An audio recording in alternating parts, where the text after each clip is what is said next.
Good evening, Little Masters, and welcome to episode 322 of the Prancing Pony podcast, where, well, we'll leave Faramir and Eowyn alone for a little bit.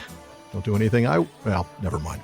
Yeah, that gives them way too much scope. That's kind of why I stopped. Yeah. Yes, I thought so. But we're going to keep Aragorn waiting a couple of more weeks, but really, after all these years, he can afford to be patient. Folks, pull up a bench in the common room and join us. I'm Sara, the Shield-maiden of Rohan, and I'm here with the man of the West who could seriously take some lessons from Faramir, Alan Sisto. I swear, though, that guy can read minds. It's like a cheat code for getting through life. I mean, come on. Folks, fair. Join us as we welcome a few of our patrons to join us for our 26th quarterly Questions After Nightfall. Now, no matter how you got here, you are all welcome here in the common room. At the Prancing Pony podcast, we are reading and talking our way through Middle-earth with plenty of speculation and some terrible jokes along the way. Yeah, it's fair. We love deep dives into the lore. We do love discussing our favorite themes and a whole lot more. But once a quarter, we take a break from our read-through and we welcome a few of our patrons to join us here in the common room and bring along some of their very best questions. I say best optimistically and hopefully. Now, we have no idea what they're going to ask us, so as we've done so many times before, we're simply going to do the best job we can in answering their questions with whatever we have on our shelves, and no pressure.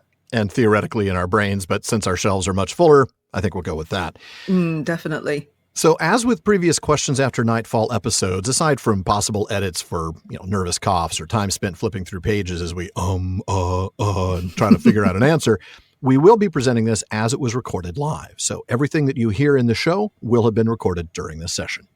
So if you'd like to be on one of these with us sometime, join the fellowship of the podcast at patreon.com/prancingponypod.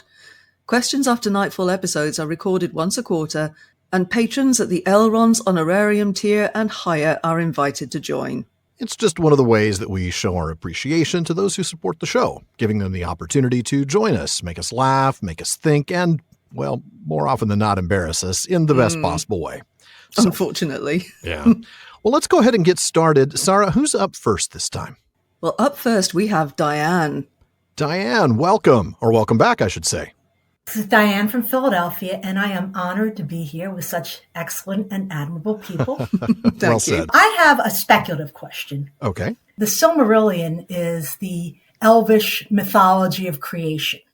And I'm sure the Edain kind of had the same mythology since they were close to the elves. But I was wondering, what kind of creation mythology do you think other races of men may have had in Middle-earth, like the Rohirrim or the Druiden or the Haradrim? Oh my. Okay, so the question, we all know that the frame narrative of the Silmarillion is that we're getting the history as understood by the elves, which is why we're able to get so much on the Valar and on, what happens in the Undying Lands. So what kind of creation mythology did these middlemen and low men have? Sara, do you have any thoughts? I mean, I'm trying to formulate some in my head. I'm not coming up with anything off the top of my head. It's fun to think about. Well, I mean, humans have a habit of creating their own stories to explain why we're here.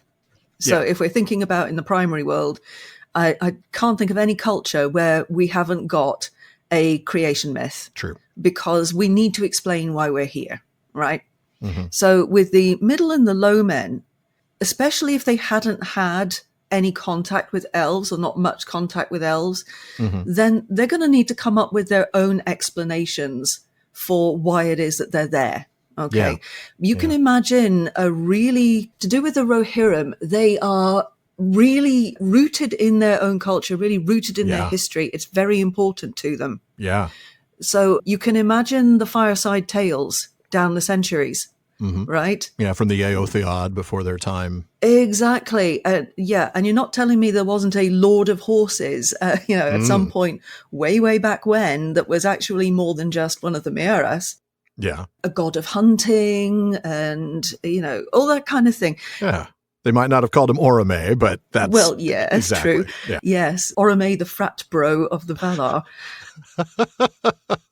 I thought that was Tulkas, actually. Actually, right. Yes, it is more likely to be Tulkas, isn't it? But then, if you're a frat bro, you need more than one. That's right? true. Otherwise, you can't be a frat only child. Yeah.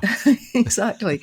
So it strikes me as more than likely that people like the Rohirrim, or the people that they were before they were the Rohirrim, that they would have a strong oral tradition that would have passed down their own creation myths, their own stories of how they came to be, of how the world as they understand it comes to be. Because that's what we do as humans. We have to be able to understand.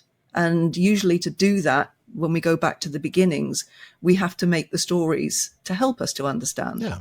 I mean, even the Edain did, right? I mean, I'm thinking, my first thought when you asked this question, Diane, was, oh, she's going to ask about the men, and I can talk about the Athrabeth, and I can talk about Andreth's understanding of their sort of history and things like that. But, we're ruling out the Edain for purposes of the question. But I would imagine that it would start in similar places, right? I mean, in her case, men once believed that they were once deathless and that it was only the corruption of the enemy that made them mortal, as opposed to the way that they were created. Death was imposed upon us, I think she phrased it as. So you wonder whether that might be something that other races of men might also struggle with, because any race who had any interaction with the elves would have understood, oh, they don't get old, they don't die, we do. And where does this come from? Why does this happen? So I think that is something that is different than the primary world. We can talk about the different creation myths of various cultures around the world, and some of the similarities, like, for example, the fact that nearly all the cultures on the primary world have some sort of deluge as part of their ancient mythologies. I'm sure that in Middle Earth, where you're dealing with mortal men and immortal elves, there's got to be a rationalization and explanation for why we die and they don't.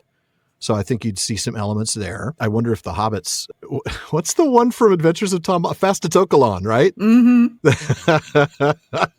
The turtle with the world on his back kind of thing.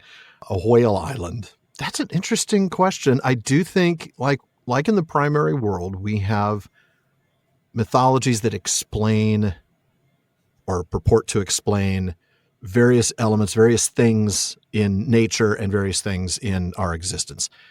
So I think we're going to see that same thought process. Obviously, they're going to be solving it differently, coming up with the different elements. But I do think they have that added challenge of coming up with an explanation for their own mortality, because that is so unique amongst the elves, that's going to be a problem. Like, how do we solve that? How do we address that? And I think that's one of the reasons I love the Athrabeth so much. Yeah, but we know that even Andreth, one of the Edain, had trouble with, mortality versus, well, we call it immortality. We can go into that. Serial longevity. Serial longevity, etc. Yeah. But if one of the Edain has trouble believing in the plan of Iluvatar, which, they only have the word that has been passed to them that, yes, that, there is this plan for you and you've got to put your faith in it, cross your fingers and hope it's true, which, to be honest, that is very close to primary world religions anyway, isn't it? Where you have to put your faith in this is the truth and this is what is going to happen. But if even one of the Edain, who has had a lot of contact with elves, who will teach them about Iluvatar and the Valar, and this is the way things are, if they have trouble with trying to work out what does that mean, then the middle and lower races of humans are going to have even more bother. That's a very good point. I mean, Andreth was none too pleased with some of these explanations. I mean, if I remember correctly, she complained about the Valar. The Valar don't care about men. They didn't summon us. She absolutely does have a point. And for her to have to get all that information essentially secondhand, it's a good thing she knew Agnor so that she could, get this story from him. But what about these lower men who don't have that explanation, who don't have really any of that story? So what would the Hobbit's creation myth be? Yeah. Easterlings, Haradrim. Yeah. I wonder if some traces of the sort of Sauron or Melkor worship that Sauron established would have found their way into their own creation myths. I have to think that would have happened in some way, that Morgoth was really the creator, not Iluvatar, when you get down to the very core of it for them. Well, you can believe Morgoth telling them that, he was the one. Oh, of course. I mean, that's Morgoth all over the place. And of course, they would not have had anything to gainsay that, right? They would not have had experience with the elves trying to explain to them the truth. They wouldn't have listened to anything the Edain would have had to say. So their culture would have come up in that direction of Melkor worship, Morgoth worship. Yeah. No, I'm pretty sure that would be right, actually. Yeah. Yeah. Well, that's sad to think about, right? I mean, Melkor worship, sure, why not? I mean, from their perspective, that's what they know. That's what they believe. Well, remember that the only explicitly built temple to any godlike figure in Middle-earth is the one to Melkor. Yep. The one on Numenor that Sauron caused to be built. Absolutely. Yeah. That was an interesting question. It really Diane, was. Thank you. I wish I had an even better speculative answer, but I think that was fun to bounce around for a little bit and think about. But yeah, I wonder. I mean, I can't help but draw maybe real world comparisons too. Like which ones of them would have felt like different primary world myths, but I don't know. It's hard to say. Well, Sara, who did we have up next? That was a fun question. Up next, we have Ned. Ned, welcome. Hi, this is Ned from Connecticut. Thank you so much for having me on. I confess I'm fanboying a little bit. I have a zillion questions for Dr. Sara Brown about alchemy and Jung and Tolkien. Fire away. I don't mind. I'll sit back and let her. Oh, I bet you don't mind. Yeah, you just take a seat there. No That's problem. That's right. I'll just sit back and listen. Yeah. I really enjoy, as I've come to know the Tolkien community, especially through the Prancing Pony podcast, really enjoyed hearing people's favorite characters and who they're naming their pets after. I just got a 16-week-old puppy whose name is John Ronald. Oh, I love it. Figure out what JR is about. For the two of you, I wonder not necessarily who your favorite characters are, although the answer might be the same, but which characters have taught you the most about yourselves? Which characters have taught you the most about yourselves? And Alan, yours might be North Polar Bear. I'm not sure. Maybe. Alan may have taken a tumble more than once, possibly not down the stairs. I do have a broken collarbone to show for it. Yeah. That's a lovely question. That is a wonderful, wonderful question. There is a lot of overlap between this and my favorite character, and that is going to be Faramir. And in the sense that he's taught me what I lack. I mean, he's taught me by example in the sense that, wow, that's a stark contrast. This guy's pretty amazing.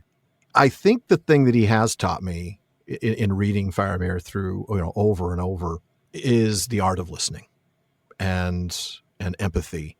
And really, really genuinely hearing the other person in a conversation, in a friendship, a relationship, in any kind. And I think that's probably the lesson that I've learned from Faramir. I mean, there are others, of course, and there are other characters, but he's the first one that comes to my mind. What about you, Sara? This one is going to be the blindingly obvious, I'm afraid. The answer is Éowyn, but for lots and lots of different reasons. When I was younger, because I'm bordering on ancient now, unfortunately. But when I was younger, one of the things that Éowyn taught me was that you can push through the expectations of society and do what you need to do. Yes. But you have to be really strong to do it. Bearing in mind my age, you will understand that the imbalance between male and female power in the world was certainly one heck of a lot worse when I was in my 20s, my 30s, even in my 40s. It's got a little better, but we have a long way to go. But one of the things that Éowyn taught me was that you can't wish away the male privilege, and it's always going to be there, but you don't have to buckle under it. You have to find your way to deal with it. So that's one of the things that Éowyn taught me, particularly when I was younger. Now that I'm older, Éowyn has still taught me a number of things. And one of the things that she taught me was about depression, that mental illness, struggling, that can be utterly missed by other people. Éowyn masks extremely well when she's back in Edoras, to the point where her clueless brother hasn't any idea that she is suffering in any way. And Aragorn, when he first sees her, he sees ice. This is a woman who's had to shut down and protect herself for so many reasons. But then when we see her in the houses of healing, this is when we see the ice is melting. She no longer can protect that part of herself. And the difficulties that she has, her mental struggles, her emotional struggles, these are now out there and raw to the point where she's actually talking about them. I can't imagine she talked about them before. To whom would she talk about them, right? Exactly. So it teaches you a lot, because you can understand that no matter how strong you are, and she is incredibly strong, actually, to push past all of those social expectations and that damn cage that is always threatening, that even with that strength, you can still struggle, because everything around you can get just a little bit too much too often. But it also teaches you that there is light at the end of that tunnel, that you can come out the other side, that you can find your way. I don't think for 1 second that after she puts her hand in Faramir's and says, yes, I will marry you, that's it. All is great for the rest of her life, because it doesn't work that way. No, it does not. It doesn't work that way. But what we do get is her acknowledgement of her difficulties, her feeling and understanding that there's something out there that is worth living for. Yeah. That yes, she can feel the sunshine again. And speaking of as someone who has in past times found it difficult to get out of bed, to put one foot in front of the other, now being able to tell myself, it's just today, tomorrow will be better. And the day after that will be better still. Yeah. And if the day after that is another bad one, it's okay, because I will get through it. And I have family that will help. And I'm starting to choke up a little bit here, because it actually means so much to me. It does. Right? Yeah. I mean, the layers and layers and layers of wonder that Tolkien brings me all the time. So many of these characters mean a lot to me. One day I'll tell you how Túrin taught me a whole lot, right? Goodness, yeah. But Éowyn has continued to teach me about life as a woman in a world where for 55 years I have fought to be where I am right now. And where I am right now is wonderful and great. And there are still people out there who try and squish me downwards. And I am too old and too annoyed to put up with it anymore. Amen. There you go. That was a very long rant. Well Thank you for coming to my TED Talk. No, that was great. Are you kidding me? Oh man. Okay. Thanks for joining us for episode 322, folks. We're done okay. here. Bye everyone. You can that's it right there. Sorry. I'm actually really good. Feeling a bit emotional. Well, you Give should. me a sec, I'll have some water. That was beautiful and so powerfully stated. And I thank you, because I think there are going to be a lot of people listening to this who need to hear that and to be reminded that they too, can not only stand up and find their voice and be like Éowyn, but that it's also okay when you do have that bad day. Yeah. Because that is... It's okay to accept it. Yeah. Yeah. It's okay to say, yeah, you know what? This is a bad day. Yeah. It is a bad day. So I'm going to be as kind to myself as I can and understand it's a bad day. Definitely. And not berate myself for not being able to get past it now. Right. But tomorrow will be better. Yeah. And if it's not, then the next day will be. Yes. There will come a better day. There will absolutely come a better day. That's for sure. Living proof. Wow. Great answer, and possibly one of the best answers we've ever had in 26 Questions After Nightfall. So thank you, Sara. Just fantastic. And that's actually the kind of question I want to turn around and get our listeners to answer through Barliman's Bag. I want to hear stories. What's the character in Middle-earth that has taught you something, and what is it that they've taught you? Because there's so much richness in the legendary. I mean, like you said, so many other characters. You mentioned Túrin. Yeah, he teaches us a lot too, often by negative examples, things to avoid. Yeah, there's so much, and it's so neat to hear those stories. So I'm just glad I got to be able to hear that one today. That was really special. Thank you, Sara. And thank you, Ned, for teeing her up with such a great question. That was really, really good. You had no idea that was going to get hit out of the park for a Grand Slam home run or whatever sport ball analogy we want to try to use here. Thank you, Ned. It was a privilege to be able to share that. All right, Sara, who do we have up next? Okay, we have Jenny up next. Jenny, hi. Yeah, this is Jenny from Maine, and I've just been reminded why I absolutely love it whenever Sarah Brown is co-hosting PPP. Oh, So wow. thank you so much, Sarah. That was amazing. Thank you. And I have a slightly less interesting question now that I come to think of it, but I'm it's sure it one is. that fascinates me all the time because I am a retired Episcopal priest, and so questions of incarnation are very important to me. Okay. So I have trouble with the incarnation of Sauron. So Sauron is like Gandalf, one of the Ainur, a Maya, and so he can become incarnate and does, as Gandalf does. So he was incarnate as a man for many long years. And was in Numenor and all that.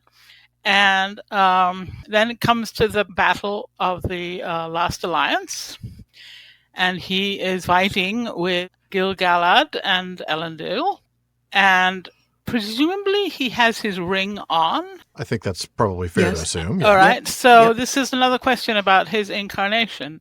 Other people who are incarnate, well, I don't know about that. Maybe just regular human people. Maybe it doesn't apply. Maybe if Gandalf put the ring on, he wouldn't disappear. But did Sauron disappear when he put his ring on? No, because they could see him. They had to fight him, right? Well, right. Yeah. So he was wielding his ring and his power through the ring, and Gil-galad and Elendil somehow got the best of him, but died in the process. And Isildur cut off the ring from his hand. Right. Yeah. So how did that affect his incarnate being? Okay. Well, let's start by talking about the difference between his incarnate being and, let's say, Gandalf's, because Gandalf, along with the other Istari, was more than just a Maya who had taken a physical form, right? Yes, Maiar and all the other Ainur, for that matter, could take a physical form. They could take that form that they chose to take on, a raiment, as the text says. The wizards, on the other hand, were actually incarnated as human men in the sense that they were, they had physical bodies that could suffer hunger and thirst and could be killed, most importantly. They could be dead. And Gandalf, in fact, did die in his battle with the Balrog, which is why he had to be resurrected and given a second body by Iluvatar after he, strayed out of time and thought and all that. Sauron's different. At this point, he's trapped in that form that he has taken. He's no longer able to change his form because so much of his energy has been expended in the creation of the ring.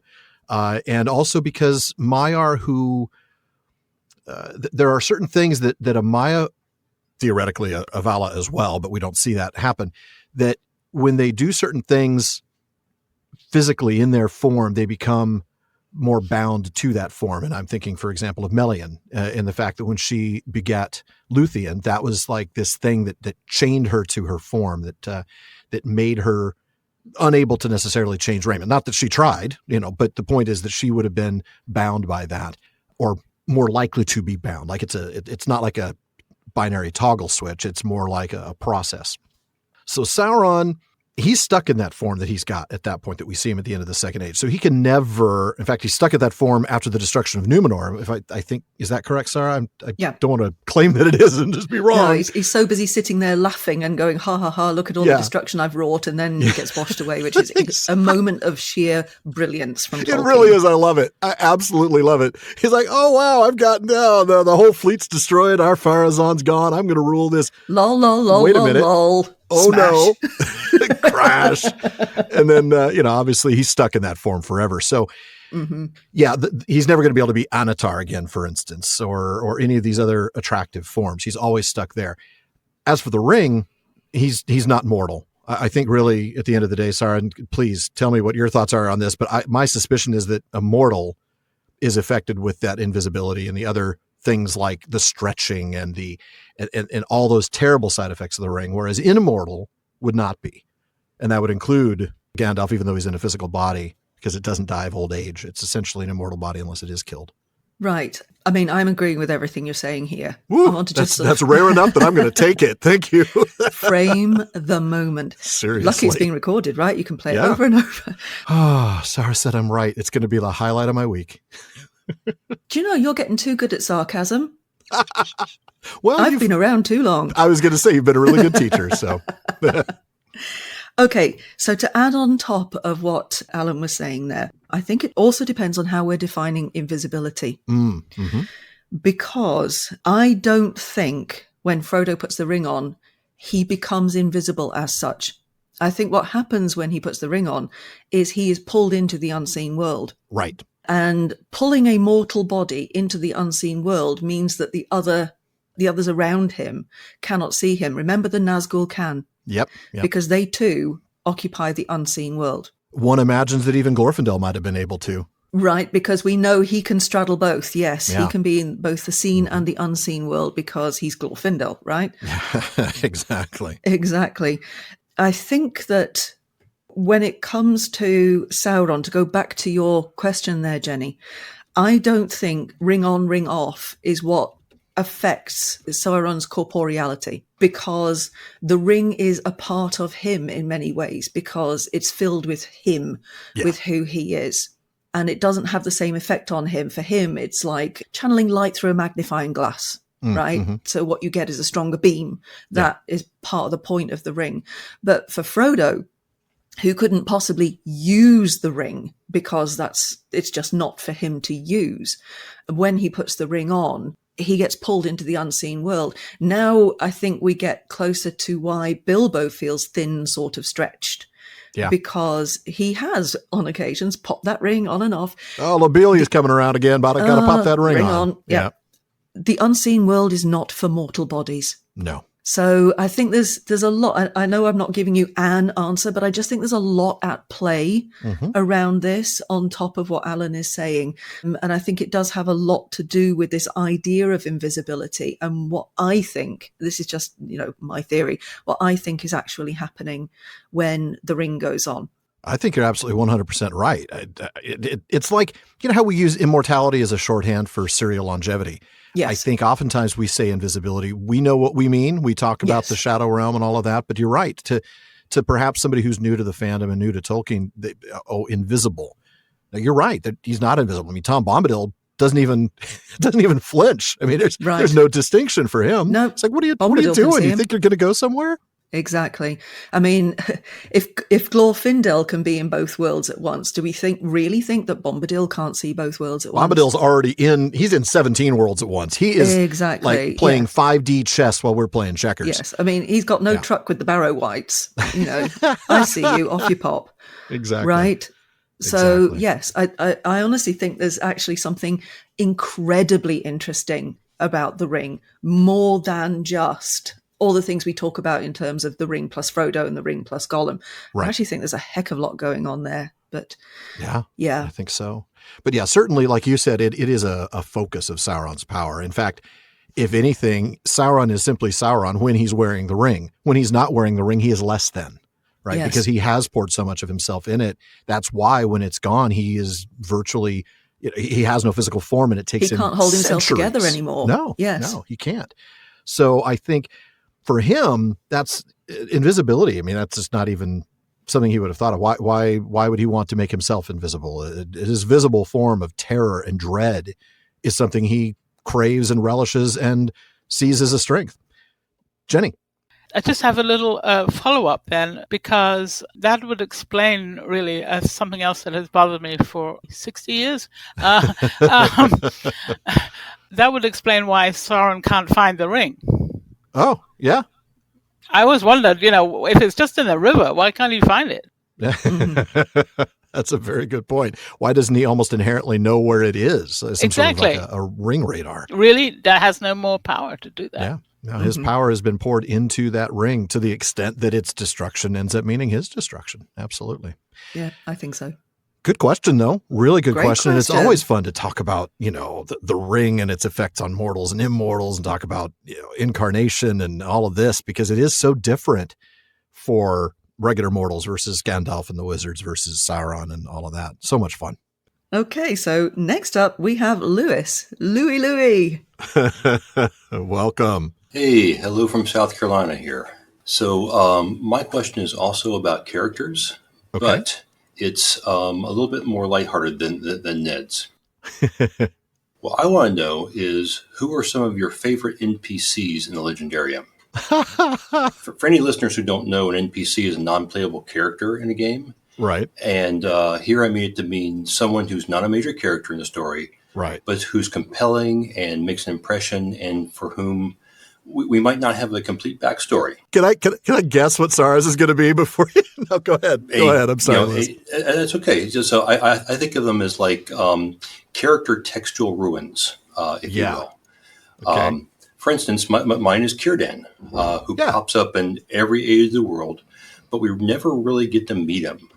He's important, but I want to know more about him, and so I'm curious as to what some of yours are. Go on, Alan, guess. Go on. I am going to say that Sara's choice is Yorith. Is that your shocked face, Sara? Well, you're almost right. Oh, no. I thought for sure I'd have that one. All right, tell us who it is. You know I love Yorith, right? Yeah, your gal Yorith, yep. Yep, I'm really on board with Yorith. I think she's a great character, actually. And considering she's a minor character, she gets a lot of lines, and we actually get to know a little bit about her. But one that we get to see even less of, but I have such a soft spot for Lobelia Sackville-Baggins. Oh, Lobelia, that's a good call. I like Lobelia. Yeah. I mean, you're not wrong with Yorith, because you know I love Yorith. But I think if we're going to go with a real NPC, it's got to be Lobelia. That hobbit is feisty, damn it. She really does sort it out at the end there. I know that, she's portrayed as grasping and all that kind of thing. But you know what? She is the matriarch of her family, and she's trying to ensure that her family is sorted and settled and has what she believes is its due. And who else is going to do it? Lotho? No. Exactly. So for me, Lobelia is a character who we tend to put her into a box of harpy, but that's mostly because she's female. I think if there was a strong, determined male hobbit who was doing the same sort of thing, we would look at him differently. But okay, she does shove his silver spoons in her umbrella, and okay, Lobelia, that's not good. But I'm glad to hear you not justify that particular behavior, but all right. Can't really justify that, no. But you know what? When she's faced with danger, and I mean real danger, she doesn't go running. She stands up to it. She waves her umbrella in their faces. And, I just find that absolutely wonderful. I'll give you Sharky. I love that. Exactly. I love that. Yes. Yeah. So there you go. I wonder, before I try to answer that for myself, would you still have Lobelia as your favorite NPC if she didn't have that redemption arc at the end? That is really hard to say, because she does. So it's really hard to that's fair. To pull that apart. It's hard to set her apart from that. Because that's the thing. She's this powerful, annoying, I don't know, harpy might have been harsh, but I definitely saw her in a negative light. And then she redeems herself with the way she stands up to Sharky. Right. Well-behaved women rarely make history. That is true. That is true. All right. Fair enough. Oh, well, I guess that's the thing. We have to sort of decide really who qualifies as NPC. I mean, I don't even know, for instance, that I would, in all fairness to you, Lewis, I don't know that I'd even call Círdan an NPC. Like he's a second tier character, but he's so important. It's almost hard to think of him as that level of, but you do want to know more about him. So I see what you mean. And that's why I thought Yorith. But for me, this is so tough because okay, that one of my weaknesses when it comes to the Legendarium is I get focused on the few chapters that I've been working on lately, right? So I'm very buried right now in end of book 5 to, middle of book 6, the last 6 months to a year. I think for me, because of that, the Prince of Dol Amroth, Imrahil, is a guy that I just find so fascinating. I love the story of the people of Dol Amroth and their possible descent. I want to know more about that. I love that this guy is out there in his I want to say 60s, fighting this battle and fighting it so well that he's listed with Éomer and Aragorn as, one of the heroes of the battle. He's a beast, man. And I absolutely love the way he saves Éowyn when they're bringing her in. And he's like, wait a minute. She's not dead. Guys, isn't there a healer around here? We got to get her some first aid. I love that moment. And it's just one of those things that just makes him appeal to me, is his attentiveness, his just awareness, kind of perception. We don't get much of him, we really don't, but I want to know more. And I want to know more about his daughter who ends up marrying Éomer. I want to know all of this stuff, and we just don't get to know it. So I would say Imrahil probably, but there are so many others. Ask me in a different time and I'm going to give you a different answer. Let's be fair. Yeah. No, I think that's a great choice. If you were going to have like a spin-off series, wouldn't that be great? That would be really good. The whole Dol Amroth storyline would be a fun one. Yeah, for sure. Definitely. Well, we'll get back to some more questions right after the break.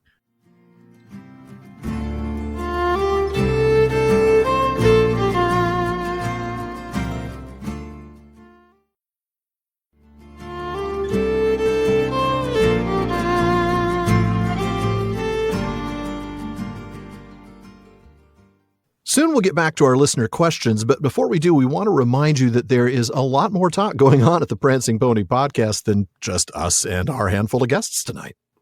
Yep, the Prancing Pony podcast has an amazing listener community. They're always coming up with great questions and discussions across all our social media spaces. Check out our common room on Facebook, our dedicated subreddit, Twitter, and more. Now on Facebook, just look for the Prancing Pony podcast. You can follow the page to get the news and the new episode releases, but you're going to want to join the group for some great discussions. Or if you prefer Reddit, find us there at r/PrancingPonyPod. On Twitter and Instagram, we're simply at Prancing Pony Pod. And if you want daily Tolkien content, check out Today's Tolkien Times on YouTube and all your favorite podcast apps. It's my new short format daily show with everything from Mailbag Monday to Silmarillion Saturday. Really, I shouldn't be calling it my new short format daily show. It's not new anymore, is it? It's been around since May of last year. a little while now, yeah. I'm about to hit the 200th episode pretty soon, so I think it's not new anymore. But folks, please, if you haven't checked it out yet, do so at youtube.com/@TolkienTimes and follow @TolkienTimes on all your social media. For now, though, it is time to head back into the common room for some more questions. Sara, who is up next? Well, up next we have Elizabeth. Elizabeth, welcome. Hi, Elizabeth. Hi, guys. How are you? Hello from Kansas, where things are a bit exciting this weekend. Exciting in Kansas? Oh, this weekend is the Super Bowl. Yeah. That's a sport reference. It's the sports ball, yes. It is a sport reference, Okay, just double checking. I think it would be the equivalent of, would it be the Champions League? Something is like that a sport reference too? I tried to pick one that would be native to your land. No, that would be football. Rugby is native to my land. I love that. All right, we're good with that. All right. It's the Six Nations. All right. And it's England versus Wales coming up this weekend, so you know what? Oh, I might be watching that. Chiefs Niners, who cares? I'm watching England Wales. All right. Fire away. Sorry, Elizabeth, for that little segue. No worries at all. Okay, so my question is a bit of a speculation question. Actually kind of related to one of the ones we just had. What do you think the whole history of Arda would have been like if the Valar had, instead of digging a bunker in their backyard and hiding out, actually gone out and occupied the Outer Lands, Middle Earth, been there to guide the elves and the men and help them kind of fulfill their role actively? Ooh. I think it would have been a much shorter story. That is certainly true. Yeah, the Valar did seem to have this sort of pendulum type reactions, where they would overreact in one way and then they'd overreact in the other. And after seeing the disaster that happened, when they invited, cajoled, manipulated the elves into coming over, they decided, well, we won't even talk to the men. What if they had gotten involved? More Edain in the battle against Morgoth? More than just those three houses, you'd think? Yeah. I'm not convinced it would have been a very good thing, because I think that they would have concentrated on the Eldar, and I'm not sure, and this is coming straight out of my own head and out of my own heart here, I'm not sure that they would have been particularly interested in the development of the hobbits. Mm-hmm. I think Owly and the dwarves would have gone off to the mountains and never come back again. Yes, that is true. As much as I can complain about the fact, and I have complained about the fact, that the Valar just sort of dump Middle-earth and leave them to it, pretty much. Mm-hmm. In the end, that's the story. Yeah. Isn't it? Yeah, because it is the story of the elves and of the men and of the hobbits and the dwarves, and not the story of the Valar. Or even of the Maiar, yeah. Right. The Valar were pretty handy in getting rid of Morgoth, not once but twice. But if they can take care of Morgoth, they'd have squished Sauron like a bug. That's the thing, yeah. And it makes sense that they dealt with Morgoth, right? He's one of their number originally, and it's going to take them to solve that problem. The Sauron problem, it's interesting that they send other Maiar in the form of humans as the Astari to not deal directly with Sauron and just mush them like a bug, but to pull together the peoples of Middle-earth to stand up and unite against him. But yeah, I can't help but draw a parallel, and I don't know, Sara, how much of a Star Trek fan you are, but I'm thinking of the Federation Prime Directive and, the Valar being like, well, they're not really warp capable yet, these men, so we've got to leave them alone. That's not a bad analogy, actually. No. The thing is, the whole point of the story of Middle-earth, for me, is the people who live there have the task of countering the evil that is there. It is their job to do that. Yeah. It is not the job of the Valar to make everything perfect. And in fact, I've read enough dystopian novels about perfect worlds to know that underlying a perfect world, there's usually something not quite so perfect. Mm-hmm. Read Those Who Walk Away from Omelas if you want some kind of story that tells you about that. I think that's N.K. Jemisin, by the way, in case anyone wasn't sure. Thank you. Put a link to that in the show notes or something. Yeah, I think that I get your question. I really do. And it is a great question because it makes you think about what the whole purpose of everything is. Part of the main core of the story is, okay, the elves and everybody else, you're now in the world. There is always going to be evil in the world because there must be. Where there is good, there is bad. There's always that balance there. It's just that sometimes the balance tips one way and sometimes it tips the other way. But it is the job of those who are there to counter the evil. If someone comes in and does it for you, then how do you develop? How do you achieve what you need to achieve? How do you become? If everything that is important like that is simply hand-waved away by some godlike entity. Essentially helicopter parents. Yeah, the ultimate helicopter parents. I mean, much as, in the primary world, we might sit here and think, it would be really nice, actually, if some godlike entity would come down and stop all the things that are happening right now that are causing us so much heartache. That isn't how it works. It doesn't matter what God you believe in or none. That isn't how the world works. And I think it's exactly the same with Middle-earth. That's fair. I mean, even when the Valar did intervene, I'm thinking of when they did take care of Morgoth at the end of the First Age, that was only after a person representing both men and elves took the initiative to go and find them and say, we need your help. Like, it's not that they didn't know what was going on, right? I mean, Ulmo in the waters, he knew everything. Yeah, and there's no way that Manwë and Varda weren't aware of what was going on with the eagles and Varda's ability to, No, they knew, but they're not going to intervene. And then all of a sudden, hey, well, Eärendil shows up, things happen. Mm-hmm. So I think even that's an example of them being hands off until there's some sort of step from the people of Middle-earth. But yeah, I think you're right. Yeah. Oh, and Tom Hillman has just pointed out, it's quite right. Those who walk away from Omelas is actually Ursula Le Guin. Those who remain is a counter story that was written by N.K. Jemisin to say that actually you can't just... The whole story of those who walk away from Omelas is about a paradise world where suddenly it's discovered that the only reason it's a paradise is because deep beneath that world is a child who is in torture constantly. It's the only thing that keeps the world above a paradise. And when some people find out about that, they have a choice to stay or a choice to go and leave that world, and they choose to go. Jemison's point is, and I think this actually speaks to what Elizabeth's question is asking, Jemison's point is, no, you stay and you put it right. Okay. So actually, those two stories read side by side are amazing, by the way, but Ursula Le Guin is incredible anyway, and asks very difficult questions that I think need to be asked. Jemison countered, I think, in an incredibly sensitive and thoughtful way. So anyway, sorry, I just thought I would... recommended readings. That's a good thing. We'd love to be able to provide that for our listeners. So no apologies needed. Good question, Elizabeth. Thank you. Sara, who is up next? The one and only James Tauber. James, welcome. This may be the first and, I don't know, perhaps last time that a former and future co-host of the Prancing Pony podcast is here at a Questions After Nightfall. Well, it's great to be here. Lovely to see you again, Alan and Sara. Yeah, the Rings of Power wrap-up team are back together. Look at that. Right. We've brought the band back together. Yes. So my question's a two-parter.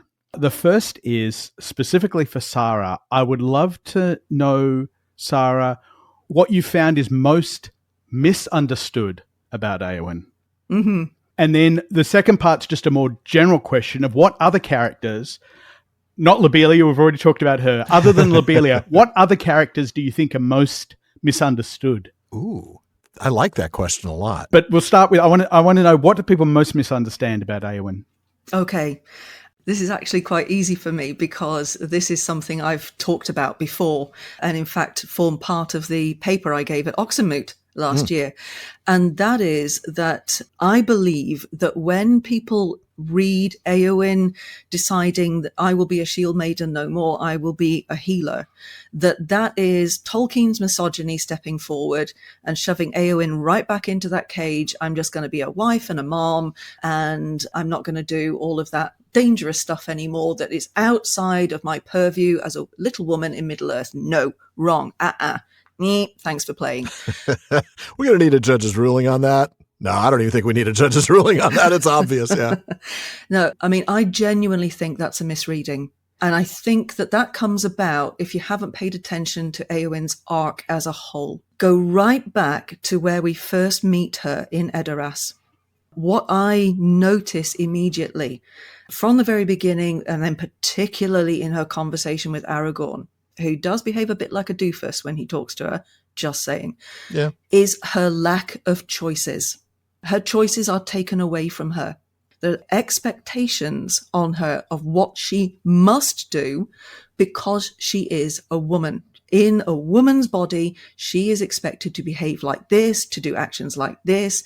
As she says, to prepare beds for the returning warriors. And, I have leave to burn in the house if they're killed because they're not going to need it anymore. This is a woman who's had all the choices taken away from her. Fast forward to the steward and the king. All right. And when Faramir is with Éowyn, what is really noticeable is that every time he speaks to her, he gives her choices. I will walk with the Lady Éowyn in this garden if she will. Yeah. It would ease my heart if she would do that. And then when he asks her to marry him, I will wed with the lady if she will. Yeah. We will go into Ithilien and make a garden if she wants to, right? Mm-hmm. It's all about, this is what I would like, but this is your choice. Yeah. And in that moment, when she looks at him and she's given the choices, she makes a choice. For the first time, she gets to decide what it is that she wants to do. Now, on account of the second part, that, becoming a healer is just being shoved right back into the woman box. No, Let's remember who two of the most powerful healers in Middle-earth are right now. Elrond and Aragorn. Yep. And I don't think anybody's going to say that they are shoved into the woman box because they are healers. No. What Tolkien liked, and if we come to the Man of the West's favorite character, which is Faramir, what we have is a character that Tolkien loved and saw himself in.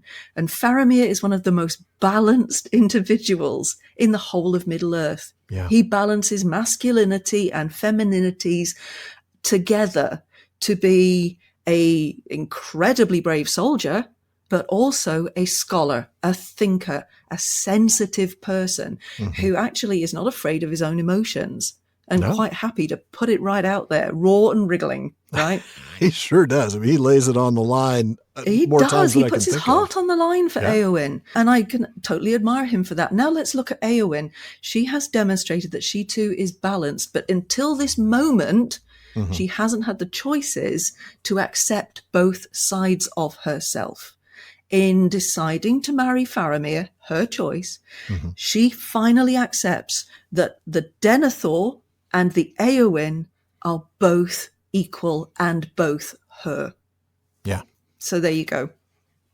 My second TED Talk of the day. I'm That's sorry. so good, though. See, that's the thing. I'm sitting here thinking, I mean, I could think of some things that are misunderstood about Éowyn, but I think Sarah's going to cover it all. I was going to say, I don't want to know what you think about Éowyn. Of course you don't, James. No, I wouldn't either, because I was going to say the same things, but nowhere near as coherently or beautifully or powerfully. Yeah. By the way, did I say Denethor and Éowyn? I did. I'm sorry. It's been a very long day. By the way, it's 20 past 10 p.m. I meant, of course, Dernhelm. The Dernhelm part of her and the Éowyn part of her, because as I've argued before, Dernhelm is not a disguise. Dernhelm is Éowyn. Éowyn is Dernhelm. They're both parts of the one person. But Dernhelm represents that side of her that craves that ability to go out there and do what she wants to do, which the Éowyn side of her has never been allowed to do. But until she's given those choices, that's the moment when she understands she can embrace both and be both. I don't think for 1 minute she laid her sword down and never lifted it up again, by the way. No, I don't think so either. So 100%, I don't think so. She was slaying orcs and Ithilien for sure. Yeah. Oh, yeah. Side by side with Faramir. Yeah. No doubt. I'm going to say for a misunderstood character, there are a few that came to mind as I was listening to Sara, but it was hard because I wanted to listen to Sara. So I'm trying to think, who's misunderstood. Honestly, Sam comes to mind. I think a lot of people see Sam as really just like a dumb hick, that he's uneducated and he's not very bright and he's just simple and slow-minded, and he is none of those things. I mean, maybe he's uneducated. That's it. That's all you can get. Because this guy, when you listen to his inner dialogues, when he's thinking to himself, and there's a couple of these examples, right? There's the passive Cirith Ungol when he's going back and forth about what's he going to do when he thinks Frodo's dead, and then later on the slopes of Mount Doom, he's having the same conversation, another conversation in his head about what are they going to do. Sam is, and I think this would be the one thing I'd want people to think about when they think about Sam. Don't think of him as, this not very bright guy who's just Frodo's servant, which sadly is what the of the Rings of Power in Third Age tells us, right? Frodo, along with his servant, got the ring. Did he not even get a name? Did he not even get a name in that? Sam is the emotional heart of the story. He is the guy that has all the feels. He is the one who, when we're reading the book, we experience it emotionally through Sam. And it's rich. It's not binary. It's not just, black and white and, either he's happy or he's sad. He's got these complex emotions and he thinks through these things, and he is by no means less than anybody else. And in so many ways, he's more than just about everybody else. He's such an important character. I think it's easy for people to, unless they read Tolkien's letters, they don't think of Sam as the hero of the story, but Tolkien did. Tolkien makes it clear he is the chief hero of the story. And he is definitely, I think, misunderstood by more casual fans, especially, and no disrespect to Peter Jackson, let alone Sean Astin. I think by those who, experienced the films first, Sam is definitely a little misunderstood just because of the way he was written and the way it has to be portrayed. But in the book, we get a much richer experience with Sam. And to see him from the very beginning in this sort of provincial outlook, and to see his mind open up as he goes and experiences all these things and sees all these cultures and places, it is a wonderful thing to watch. And I think Sam is definitely a misunderstood character. Oh, that's lovely. Totally agree with you, Alan. Beautifully put. I am making that a soundbite. I'm going to play it all the time. I totally agree with you. You are giving the impression that I'd never agree with you. That's so unfair. I do occasionally agree with you. You do. I know. And I appreciate it. Broken clock's right twice a day. I'm talking about me, by the way. I'm the broken clock, not you. Just to be honest. You're never asking me back, are you? Well, we'd kind of gone through who we had on the show. And then lo and behold, Tom Hillman made it in. Tom, welcome, sir. Yay, we're so glad Tom. you could join us. Do you have a question for us today, or are you just here to hang out? Sort of a little bit of both. Sorry it took me so long to get in the door, but I kept That's okay. trying to give the answer in Elvish, and I kept picking the wrong things. You said cantaloupe instead of melon, didn't you? Exactly, Yeah. exactly. Exactly. But Sarah, I once wrote a scene in which the day after the Black Rider came to Bag End and talked to the gaffer, that the Black Rider decides that he really didn't understand half of what that hobbit was saying. And so he went back and knocked on the front door of Bag End, and Lobelia answered.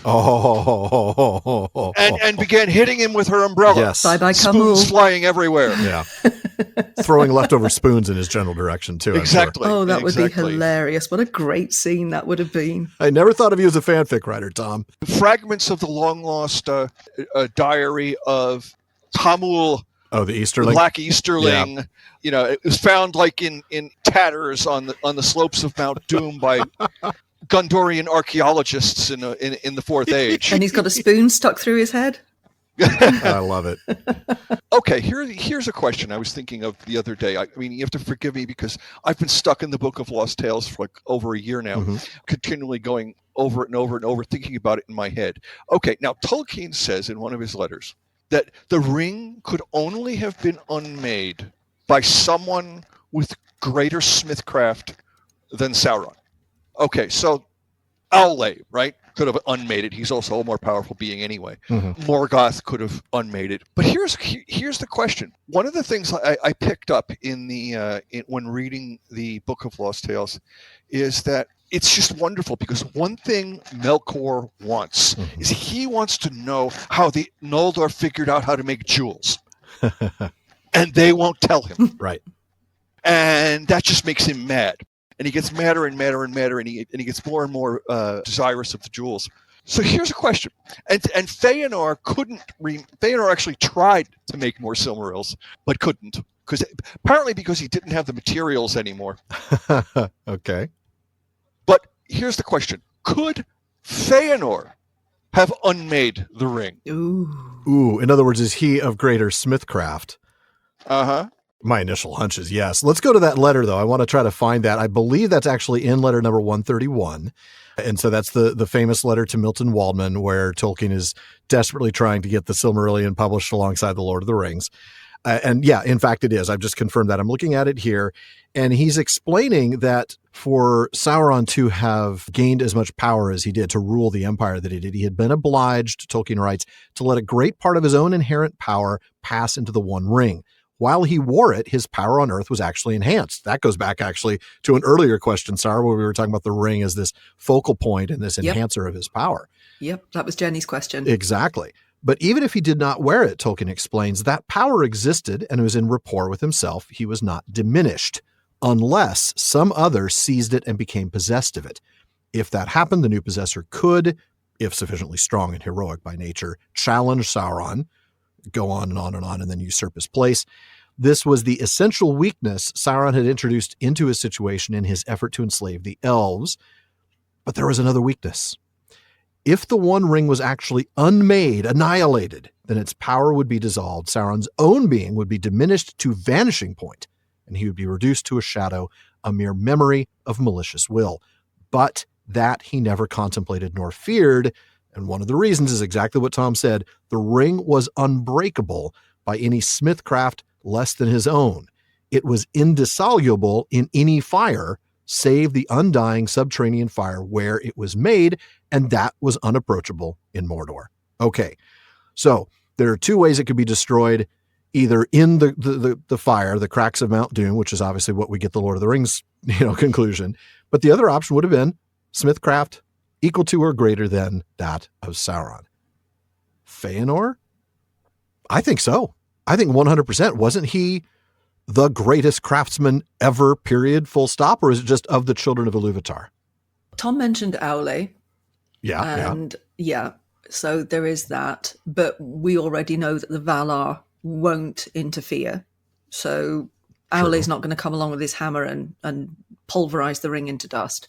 Right. But Feanor is the greatest smith, yes. My problem would be, would Feanor resist the ring? Ooh, no. And I don't think he would. Do we even need to breathe between answering that question? No. So he might have the smithcraft to unmake the ring. Mm-hmm. I don't think he would have the will to unmake the ring. I mean, there's a reason why a catchphrase is Feanor no, right? Yeah. Because I think it would have captured him with promises of being able to be even greater in his making. Mm-hmm. And we know how ambitious Feanor was. The next greatest is Celebrimbor.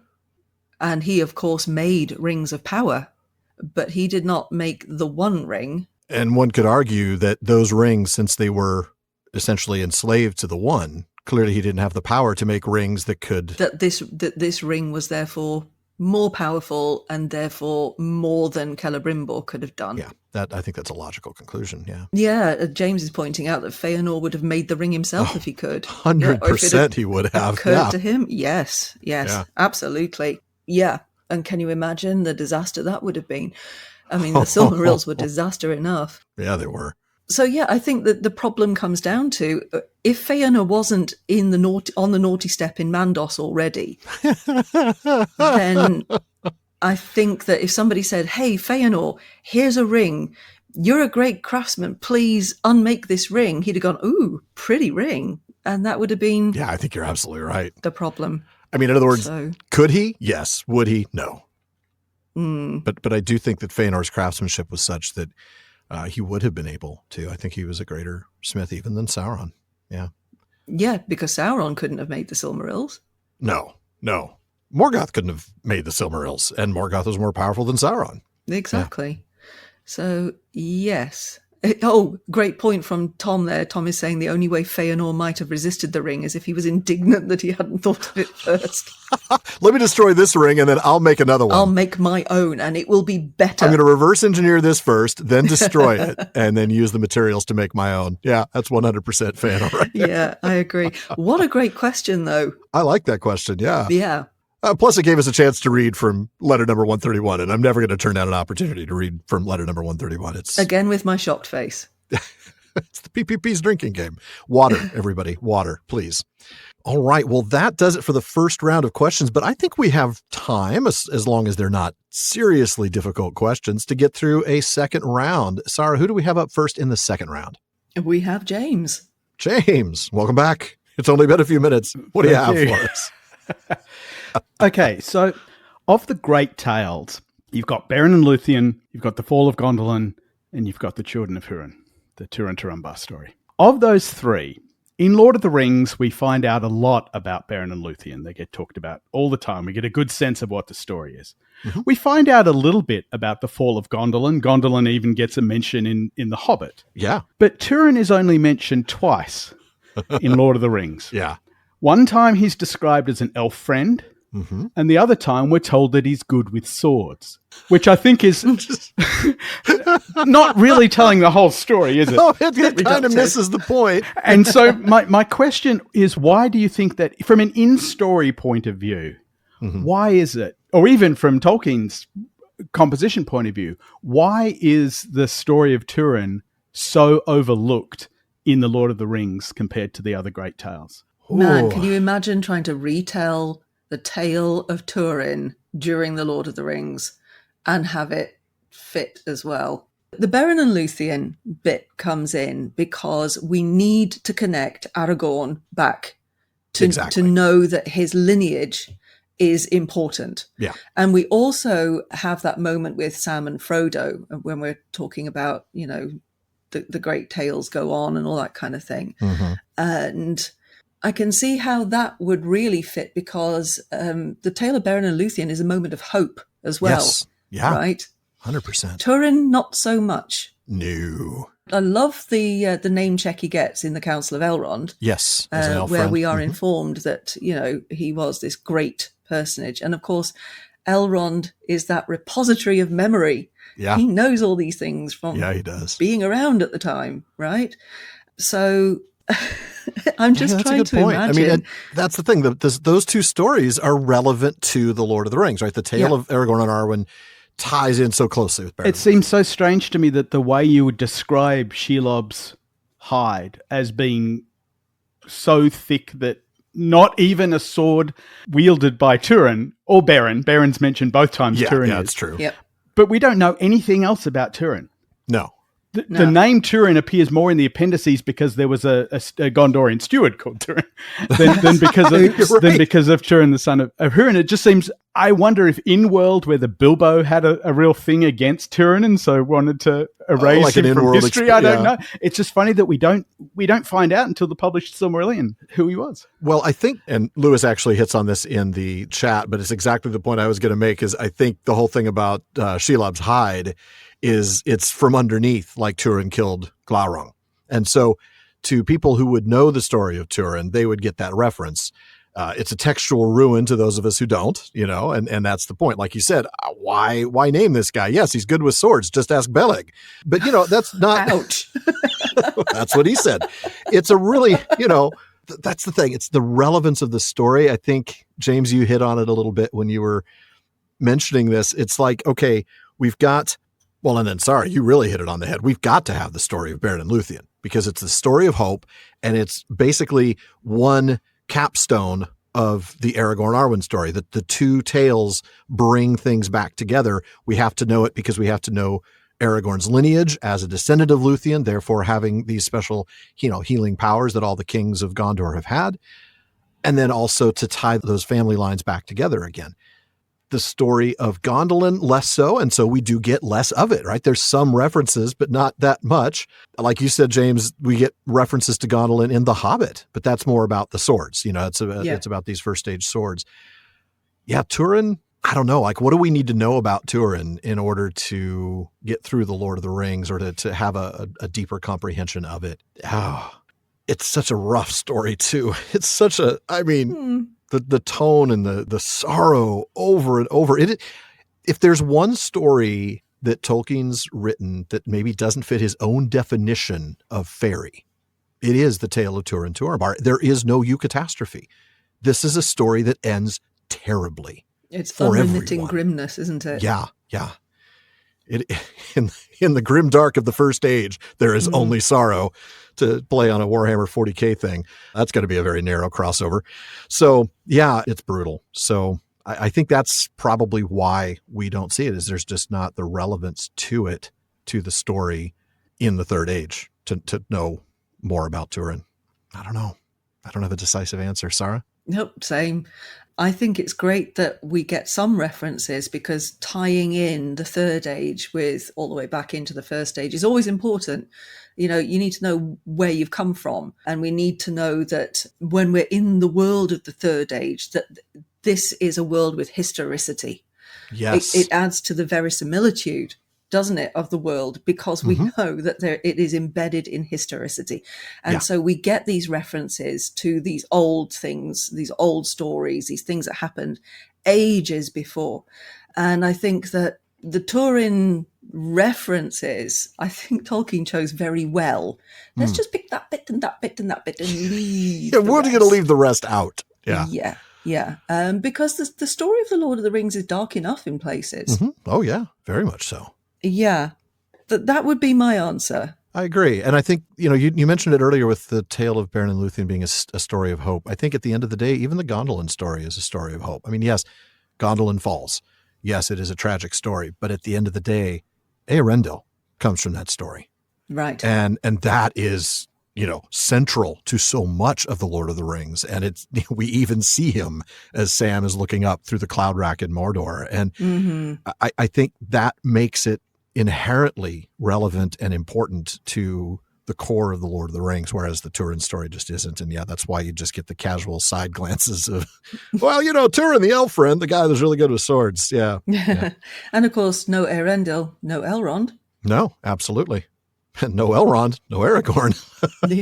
Right. So, all right. Good question, James. Good question. All right. Who is next up in round 2? Next up is Elizabeth. All right, Elizabeth, what do you got for us? All right. This is more of a text-based question. So we read throughout the legendarium different characters, typically elves, being really keen night-sighted. So you have Legolas, Gondolin, Maeglin, and then in The Hobbit, Bilbo has the keenest night sight. One thing I was just noticing in this last read through of Fellowship, where they're in Moria and they just left the Chamber of Marzabul, and I'll read it. It actually mentions Gimli. It says, they went on again. Before long, Gimli spoke. He had keen eyes in the dark. Yeah. I think he said, there is a light ahead, but it is not daylight. And I don't think I've ever noticed a time where a dwarf was picked out as having keen night sight. I just wonder what you make of that and if you can think of anything. I can just imagine that it's vision at night, vision in the dark. They are a subterranean dwelling race, and so would have, developed over the years some sort of stronger vision in the dark. I don't think he can see farther. You're never going to hear Aragorn saying, "What do your dwarven eyes see? Here, let me boost you up." But I do think that in the dark specifically, and also quite possibly in that place. I mean, caves in particular, maybe Moria in even more particular. I don't know. Yeah, I mean, I think where they are is actually the important part of your question there, Elizabeth, because when they're outside, Legolas seems to be able to overcome the curvature of the earth, which is amazing. Yeah, tell me about it. I know. See, let's just my hand pet wave peeve that away. But yeah, Legolas can see a long way, right? Yeah. That's fine. But dwarven eyes are adapted to being underground. And I think that his eyesight would be even keener than an elf's. Elves don't tend to spend as much time underground, right? No. So I think it's because of place that's why. Yeah. And instead of one of the hobbits getting it, again, I think it's to do with the fact that it's underground. This is Gimli's place. Yeah, this is connected to who the dwarves are. This is what they do. They tunnel underground and they live inside mountains and all that kind of thing. So I think it's really to do with that. I agree. Because I think, and correct me if I'm wrong, Sarah, I believe, and this may be in both The Hobbit or The Lord of the Rings, or maybe only one or the other, there are even references to goblins or orcs having particularly good vision in those tunnels. And it's the same kind of thing. It's that subterranean dwelling idea that, we know they can navigate quickly through the tunnels. We know that. Certainly the goblins in The Hobbit are said to have that ability. But I'm seeming to remember something about them being able to see a little better as well for the same reason. It's all about place, like you said. Yeah. I'll have to double check that, of course. And if I'm wrong, well, I'll just confess it in the next episode, as I so often do. Good question, though, Elizabeth. I really like that one. Yeah, really interesting question. Thank you. Yeah. And who do we have up next? Next, we have Lewis. Lewis. So I have a question for you about disagreements in the Tolkien community. Okay. So, we all know that occasionally there are disagreements in the Tolkien readers about the answers to certain questions in Middle-earth. True. For some of these questions, the answers might be hidden in unpublished parts of the Legendarium. And in other ones, there might be conflicting answers because Tolkien wrote lots of conflicting things over his lifetime. Right. Or there might be nothing in the writings. I'm thinking of examples that fit all three of those. Yes. Oh, good. Because, one such disagreement is whether Balrogs have rings. Right. I think that most of us are in agreement as to the answer to that one. But right. What's another disagreement or controversy that you have an opinion about that you acknowledge that other Tolkien fans might legitimately have other views? There are a lot of things, a lot of topics that I think other Tolkien fans are wrong about. No, I'm just kidding. There is room for disagreement. I'm perfectly fine. If you want to think the Balrogs have wings, that's all right. You're still a Tolkien fan in my book. I think there are a lot of differing opinions on the nature of Tom Bombadil that I've heard, including ones that I know are not, literally cannot be true because Tolkien has said specifically. So I've heard people say, Tom Bombadil is Eru, in Arda. No, he's not. Tolkien has made it very clear there is no such thing, no embodiment of the one. So, but people think things about Tom that he can't be, or that he isn't. So, or that I think he isn't, I guess I should say. And so that would be one example. Sara, what do you think? What are some controversial opinions you might hold? Oh no, because I thought of the Tom Bombadil one as well. That's one of those ones that like everybody has opinions about Tom, and Tolkien's just said, look, he's a mystery. Is that okay? Because I like mysteries. Yeah. I mean, you can't explain everything in your text, can you? You've got to leave some things for people to talk about. What about issues of interpretation? The people that say Feanor did nothing wrong. There's a whole lot of people that think Feanor did nothing wrong. Right. Yeah. I can hear your brain from here. The steam is coming out your ears. Yeah, the Feanor thing is also interesting. It's that's one of those your mileage may vary responses, isn't it? Yeah, but Feanor's an interesting character simply because he is controversial and conflicted, and he is one of the greatest elves to have ever lived, and his creativity is undeniable. He's an extraordinary personage. Yeah, he's also awful. 100%. Yes. Yeah. He's a downright terrible person, actually. The kinslaying at Alqualonde comes to mind, and then also binding his sons to this oath. I know. That destroys their lives. That he knew could never be fulfilled. He looks at the peaks of Thangorodrim with the foreknowledge of death, and then says, sorry, boys, do it anyway. I mean, they can't overcome this. You know that, and you're still, sorry, you got to do this thing for me. Or, I'm king now, he says, and then abandons 90% of his people after burning the ships and makes them go the long way around. Yeah. You suck as a king, Feanor. Absolutely, man. Another one that's just come to mind is the tale of Aldarion and Arendis. Oh, yes. Yeah, that's one I've had a lot of discussions about because there are so many different potential points of view. Yeah. Is Aldarion the worst husband ever in the world ever? Is Arendis the worst wife in the world ever? Or actually, they should just never have been together. They're actually two fundamentally decent people, but good Lord, they should not have been together. Yeah. There's a lot of different ways of reading it, and there's some very interesting new scholarship coming through on Aldarion that I can't wait to read, actually. There's somebody who's writing on Aldarion as essentially asexual, but forced into marrying because he is going to be king and he needs an heir, and therefore he must be married. But he doesn't want to because actually he likes sailing. Yeah. And has zero interest in women. Thank you very much. Always right. Right. Yes. Okay. But, I find that a fascinating perspective on him, because he really doesn't have a great deal of interest in marriage. And even when he first meets Arendis, when he first meets her, and she is depicted as being beautiful and intelligent, he barely pays any attention to her the first time he sees her. It's definitely not love at first sight. And then when he starts to consider her at all, it's because he sees her strength and her cleverness. And he likes that. Yeah. But that's really about it. So I just think that's really interesting. I mean, it's a toxic marriage. And, I don't think you could argue that one is more to blame than the other, really. I think they both play their parts in what is. I mean, maybe in different moments one is, but you're right overall. It's. Yeah. I mean, I think I land where you landed, or at least it sounds like you landed there, where they're both really decent but flawed people who just should not have been together. No, they're the greatest advert for divorce in Middle-earth. The greatest advert for staying single. That's what they really are. Yeah. And I think it's a really interesting story. There's so much actually going on in that story to talk about. But one of those things is, well, are you going to blame Aldarion more because he should not have married Arendis, and having done so, then he had a responsibility, and he never took on that responsibility. 100%. Actually, he abrogated that responsibility. Yeah, as well as he abrogated his responsibility as a father too. Yeah, right. He was a deadbeat dad. Yeah.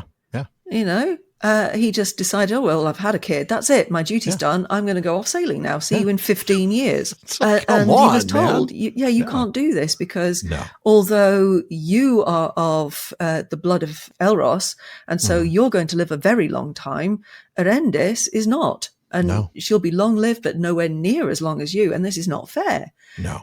But he pays zero attention to that. On the other hand, Arendis, boy, does she make some choices. Boy, she does. The problem, of course, of both of them, because I think they're dreadful parents. Oh, yeah. Is that you then end up with Ancalame, who is bitter and twisted. Understandably so. Yeah. Understandably so. Yeah. So, I don't know to what extent you think it's a controversial or topic that people kind of yell at each other about as much as Balrogs and Wings. Balrog Wings. Oh, I think it's just because it's too niche. It's not because it's not controversial. It's because the vast number of people that have read Tolkien have not read The Tale of Aldarion and Arendis out of Unfinished Tales. Should. But you should. You 100% should. And we will be talking about that on the Prancing Pony podcast, hopefully either next season or the season after, depending on when we tackle the appendices. So we will be spending weeks there. Yes. Yeah, I don't know. I'm trying to think of some of the other controversial or sort of, split fandom things. I mean, certainly there's split fandoms on adaptations, right? But that's different. We don't have a singular answer that we can point to and say, oh, Tolkien said X or Y, and therefore. Yeah. I don't think we've seen more of a split than over Rings of Power, of course. I mean, that's been a really unpleasant and depressing split. That really has. It really has. And it's, I know. I'm not really sure what I can say more about that, at least not until season 2 comes out. But yeah, hopefully things will get better in terms of the fandom's response. Sounded so Forrest Gump then. That's all I have to say about that. That's all I have to say about that. I apologize for my cod American accent there, by the way. Oh, I love it. Actually, it's so entertaining when you do it because, well, it's just entertaining. I'll leave it at that. Elizabeth actually asks in the chat, she mentions that there was a good discussion recently on Tuor's fate. I suppose that would be another one of those controversial or sort of was he an elf? Was he not? I think it's one of the few times, if not the only time, where when Tolkien says it is said that it isn't true, that it isn't actually what happened. I don't think Tuor is counted of elven kind, but that's one where we don't have a clear answer. And so really any opinion on that is valid unless your opinion is that he became a dwarf. I mean, really, we have two choices, folks. But yeah, it's an interesting discussion. Yeah, I don't think he could be counted amongst the Eldar because that would totally subvert the will of Ilúvatar. Yeah. And we already know that you cannot happen. Take away the gift of men. Flat exactly. out. I think that's what it boils down to as well. Much as you would like to return that gift because, oh my goodness. Yeah, nobody can subvert that. So no, I would find that difficult. I agree.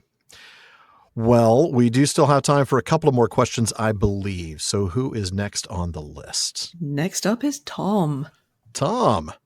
Well, life is just a bunch of Silmarillions. Nicely played. That might be a worse Southern accent than yours, Sarah. Gosh, and it was such a low bar. Yes, I know. Hey, I can always go. We can always go lower. Well, that's the Prancing Pony podcast alternate tagline. We could always go lower. We can always go lower. Exactly. Inferior, would be the opposite of Excelsior. But anyway, okay, here's a quick one. Yes. Now, this is just a bit of headcanon for me. Now, we all know the reported scene in Akalabeth where the elves show up to try to talk sense into the Númenóreans.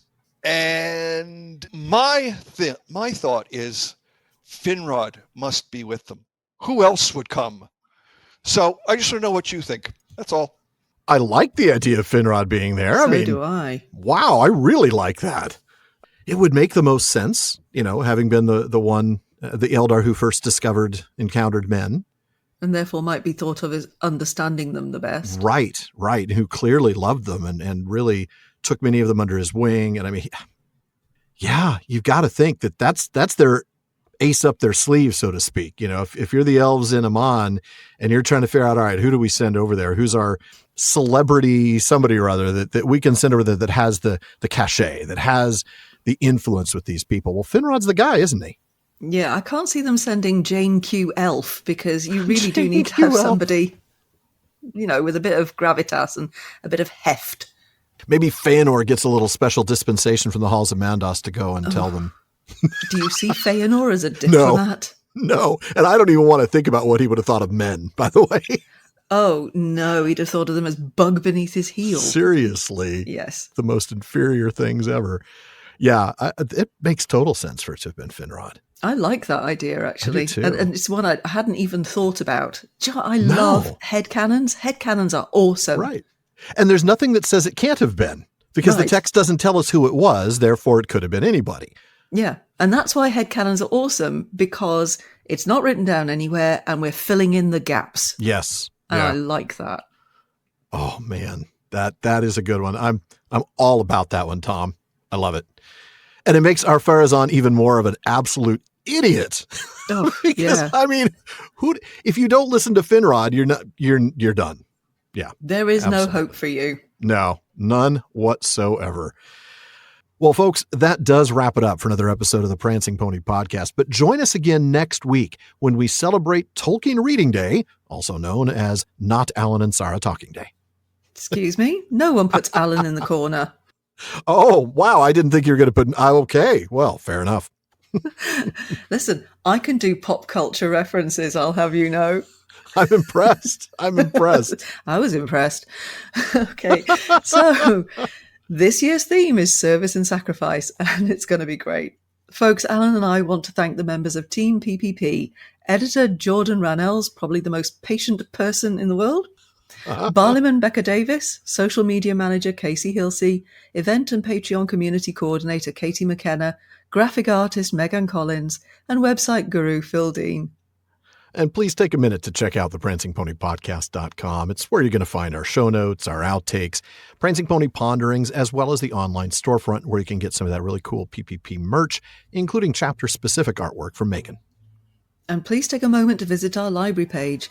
The Prancing Pony Podcast has always been about the books. So if you're interested in a book we've mentioned on the show, you'll find a link for it in our library. You get a small amount of compensation when you make your purchase, and we thank you for that. Indeed we do. We also want to thank our patrons at the Círdan's contribution tier, a couple of whom I think joined us today.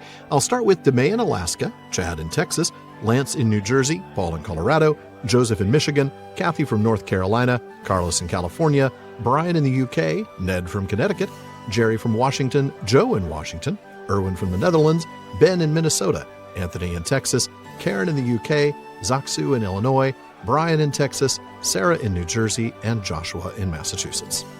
And there's also Lucy in Texas, Erica in Texas, Carson in Oklahoma, Vivian in California, James in Massachusetts, Anne in Kentucky, Sean in New Jersey, Mason in California, Maureen from Massachusetts, John in Japan, Olivia in London, Jackson in Tennessee, Robert in Arizona, Nick in Wisconsin, Lewis in South Carolina, Thomas in Germany, Craig in California, Bailey in Texas, and Kevin in Massachusetts.